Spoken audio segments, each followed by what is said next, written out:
Well, spring is around the corner. That means it's almost bluebonnet season. In fact, in some spots, the iconic Texas wildflowers are already in bloom.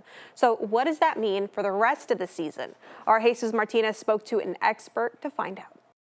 Thankfully, the ice storm we saw won't affect how many bluebonnets we will see, but the rainfall we had back in November and October will. Did you have a wet fall or a dry fall?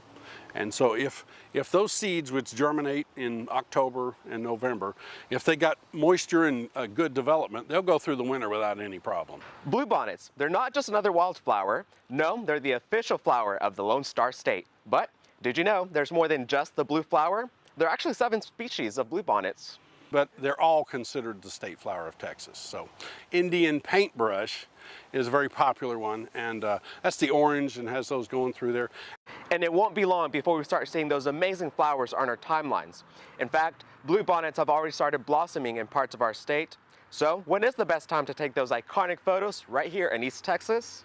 Now that is a little variance on temperature, but probably late March to late April is probably the bluebonnet perfect time. And to have a perfect time, you also want to be mindful of creatures that may be lurking among the blooms, like snakes.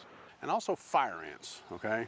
You're looking at that field of bluebonnets and those fire ants haven't gone anywhere. But if you really want to go to bluebonnet heaven, Stephen says the best place to go is to? Ennis is, I don't know if it's the official bluebonnet capital of the world, but they got a lot of bluebonnets in Ennis and other places. Waxahachie, I think, is, and all that. And of course down at Brenham is famous for that area. Washington County is very famous for its bluebonnets down there.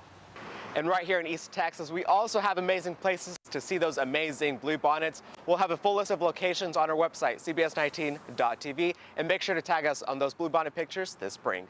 In Longview, Jesus Martinez, CBS 19.